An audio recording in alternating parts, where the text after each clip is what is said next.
नमस्कार दोस्तों, मैं शिवानी स्वागत करती हूँ आपका अपने यूट्यूब चैनल पे। आज का जो हमारा वीडियो है डीडी डिफेंस यानी आलोक सर का।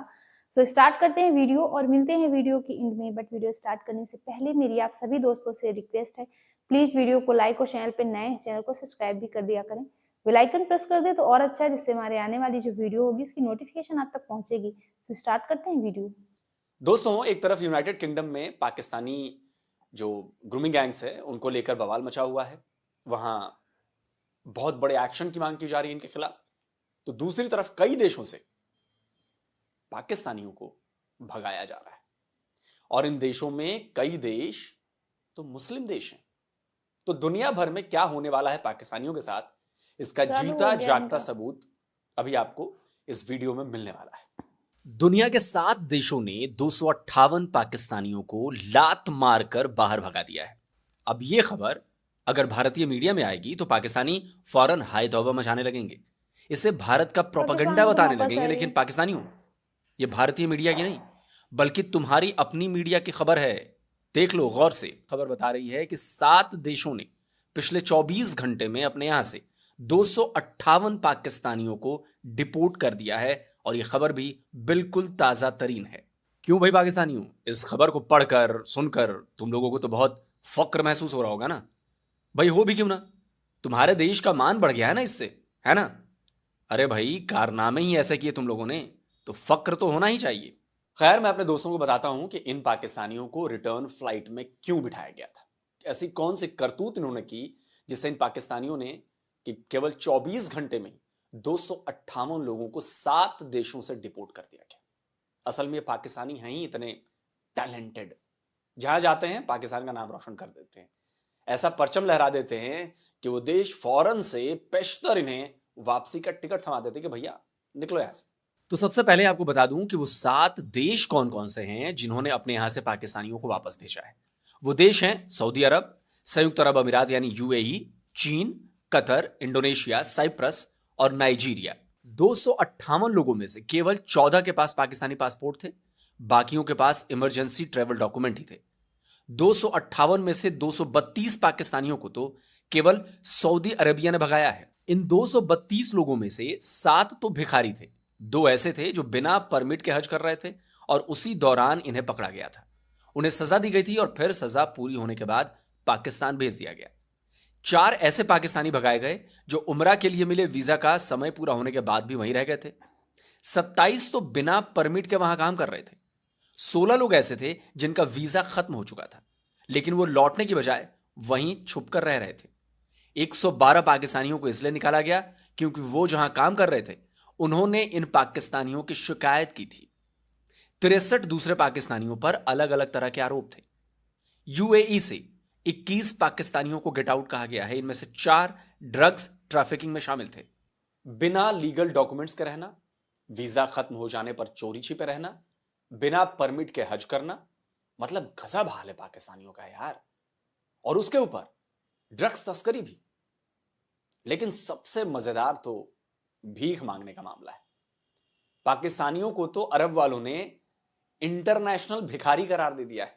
पाकिस्तानी अखबार द एक्सप्रेस ट्रिब्यून की यह खबर सितंबर 2023 की है। यह खबर बता रही है कि पूरे मिडिल ईस्ट में पाकिस्तानी भिखारी फैले हुए हैं।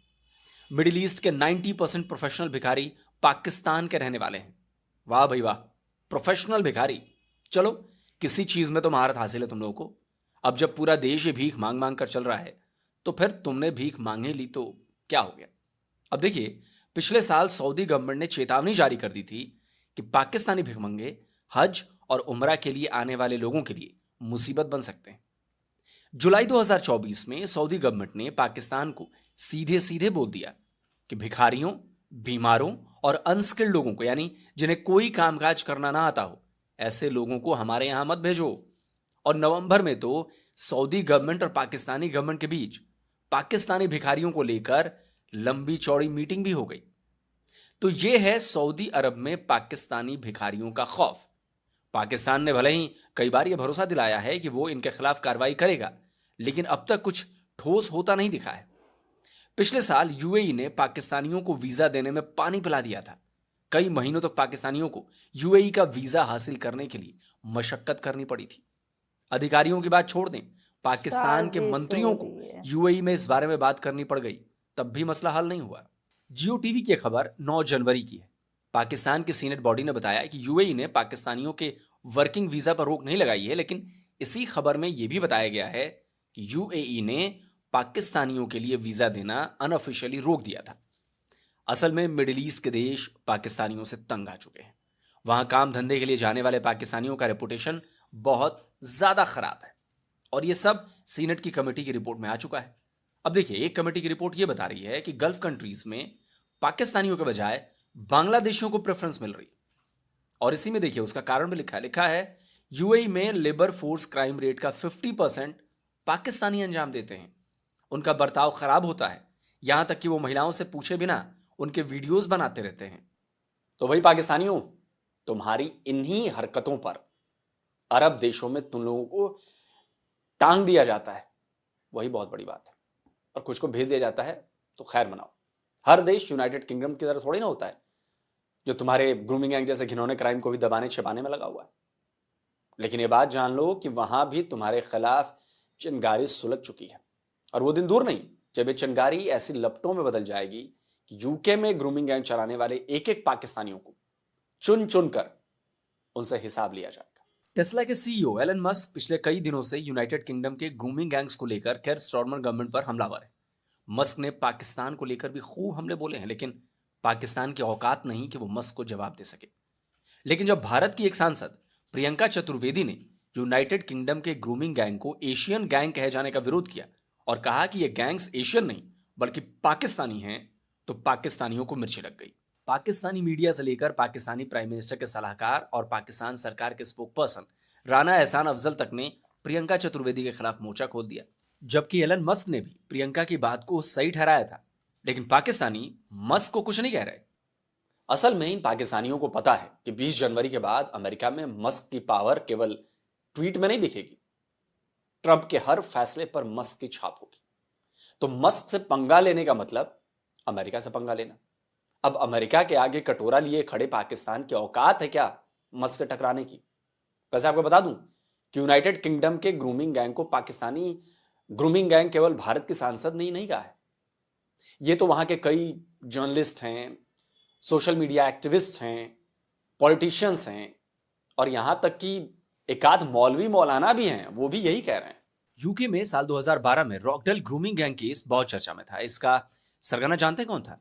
जी हाँ, जज्बे वाली कौम का ही बंदा था, एक पाकिस्तानी। नाम है कारी अब्दुल रऊफ। रऊफ और उसके 9 साथियों पर कम उम्र की बच्चियों के साथ गलत हरकत करने, ट्रैफिकिंग के आरोप साबित हुए थे। रऊफ को जेल की सजा सुनाई गई थी। इसके बाद उसे पाकिस्तान डिपोर्ट किया जाना था, लेकिन 10 साल हो चुके हैं और रऊफ को पाकिस्तान नहीं भेजा जा सका है। मारियो नोफॉल, एक्स जिसे हम ट्विटर के नाम से जानते थे, उस पर अपना शो चलाते हैं। मारियो ने भी कारी अब्दुल रऊफ को अब तक डिपोर्ट नहीं किए जाने पर सवाल उठाए। आपने डॉक्टर ताज हरगे का नाम सुना है? डॉक्टर ताज ब्रिटेन में इस्लामिक क्षेत्र में जाना माना नाम है। उनके पास यूके और साउथ अफ्रीका दोनों जगह की नागरिकता है। डॉक्टर ताज लिबरल ऑक्सफोर्ड इस्लामिक कांग्रेगेशन के इमाम और ऑक्सफोर्ड इंस्टीट्यूट फॉर ब्रिटिश इस्लाम के प्रोवोस्ट हैं। वो साउथ अफ्रीका में केप टाउन ओपन मॉस्क के प्रेसिडेंट भी हैं। उन्होंने ब्रिटेन के इस ग्रूमिंग गैंग और पाकिस्तानियों के बारे में क्या कहा है, जरा सुन लीजिए। The idea is that when you can delegitimize these youngsters as being less than human, as being less than equal to you, and for you to do whatever you please, that is the basis for these men to act like that. And I think there is this ideology, this religious interpretation of Islam that makes this possible. And for example, why is it that virtually every single person in this grooming gangs up and down the country, they're all Muslim? They may be 95% Pakistani, but all of them are Muslim. तो भाई पाकिस्तानियों, क्या कहते हो? अब क्या doctor ताज भी भारत के कहने पर बयान दे रहे हैं? यूके में ग्रूमिंग गैंग का शिकार एक बच्ची के पिता ने बताया कि उनके देश में बच्चों के यौन शोषण की वारदातें क्यों बढ़ी। सुनिएगा गौर से। The belief of grooming gangs is that it happened 15, 20 years ago. That was just a northern mill town type thing, working class families up in the north. Vulnerable families were groomed, but I can sit here in January 2025 and categorically tell you that this is happening in southern towns, Guildford, Woking, Aldershot. These are towns that everybody around the country knows about. They're in the south of England. They're not northern mill towns. This, due to mass immigration of Muslim, mainly Pakistani men, will be happening in towns all over Britain where these people live. सुना आपने? ये वो पिता कह रहा है जिसकी बच्ची को भी इन पाकिस्तानी दरिंदों ने अपना शिकार बनाया था। अब आपको ब्रिटेन के कुछ और लोगों की बात सुनवाता हूं, बताता हूं कि कैसे पूरा यूनाइटेड किंगडम जानता है कि वहां के ग्रूमिंग गैंग्स वाकई में पाकिस्तानी रेप गैंग है। हेनरी बोल्टर यूके इंडिपेंडेंट पार्टी के लीडर रह चुके हैं। वो ब्रिटिश आर्मी और पुलिस सर्विस में भी काम कर चुके हैं। तो बोल्टन ने चाइल्ड अब्यूज के मामलों की नेशनल इंक्वायरी रिजेक्ट करने को लेकर प्राइम मिनिस्टर केयर स्टार्मर पर हमला बोला है, लेकिन उन्होंने कहा क्या है वो सुनने वाली बात है। Prime Minister, if I was one of your Labour MPs, and I'm glad I'm not, I would be voting in support of the Conservative amendment to the schools bill today that demands a national investigation into the organised, networked, appalling gang rape, mass rape of young white women and girls by predominantly Pakistani Muslim men. Lara brown policy researcher हैं, कई बड़े अखबारों और magazines में article लिखती हैं। Lara ने साल 2012 के केस की डिटेल ट्वीट की है। उन्होंने लिखा कि साल 2012 में ग्रूमिंग गैंग के मेंबर अब्दुल अजीज को 9 साल की जेल हुई थी। 2018 में कोर्ट ने कहा कि उसकी ब्रिटिश नागरिकता खत्म हो गई है और उसे डिपोर्ट किया जाए, लेकिन वो कानून के दावपेच का इस्तेमाल कर इससे बचता रहा। रूपर्ट लुई यूनाइटेड किंगडम के मेंबर ऑफ पार्लियामेंट हैं। उन्होंने 8 जनवरी को ट्वीट कर बताया कि साल 2023-24 में पाकिस्तान को विदेशी सहायता के तौर पर 41.5 मिलियन पाउंड्स दिए गए, जिसे अगले साल 3 गुना बढ़ाकर 133 मिलियन पाउंड्स करने का लक्ष्य रखा गया है। उन्होंने कहा कि जब तक पाकिस्तानी निर्वासित बलात्कारी पाकिस्तानियों को अपने देश में नहीं आने देते और जेल में नहीं डालते, तब तक उनका एक एक पैसा रोक देना चाहिए। एलन मस्क ने रूपर्ट की इस बात का भी समर्थन किया है। ऐसे 10-20 नहीं, हजारों लोग मिल जाएंगे जो यूके के ग्रूमिंग गैंग को पाकिस्तानी रेपिस्ट गैंग करार दे रहे हैं। तो ये बात याद रखो पाकिस्तानियों। आज वहां केयर स्टार्मर। सो फ्रेंड, ये थी आज की वीडियो। पाकिस्तानी अपनी हरकतों की वजह से पूरी दुनिया में, यानी जिस कंट्री में जाते हैं, लात मार के बाहर फेंके जा रहे हैं। और जो लोग कहते हैं ना कि पाकिस्तान के अंदर टैलेंट नहीं है, पाकिस्तानी कुछ कर नहीं सकते, हो ही नहीं सकता ऐसा। इनमें तो सब टैलेंट ही टैलेंट है। भीख मांगना, चोरी करना, रेप केस में और ग्रूमिंग गैंग चलाना, ये सारी खूबियां हैं इनमें। इसी वजह से हर कंट्री से लात मार के बाहर निकाले जा रहे हैं। इस वक्त ग्रूमिंग गैंग की जो चर्चा है वो पूरी दुनिया में चल रही है, आपको तो पता ही है।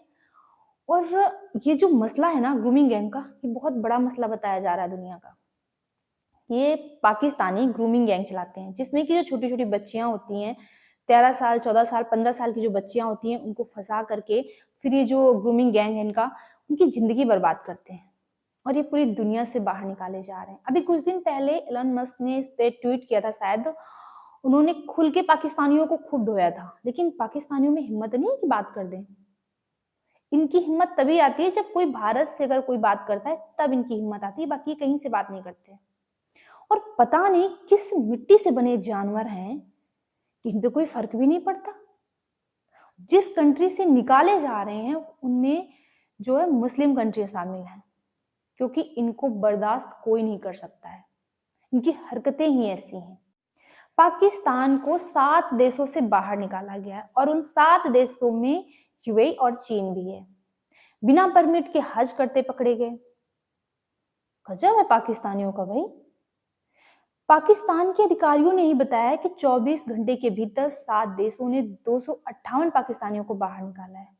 ये पाकिस्तानी किसी भी कंट्री में जाएं, कहीं भी जाएं, पाकिस्तान का नाम जरूर रोशन करते हैं ताकि पूरी दुनिया जान सके कि ये पाकिस्तानी है। बाकी दोस्तों, आपकी क्या ओपिनियन है इस वीडियो पे, हमें कमेंट बॉक्स में जरूर शेयर करें, क्योंकि आपके कमेंट से हमें मोटिवेशन मिलता है और जो कुछ कमियां हो जाती हैं वो भी पता चलती हैं।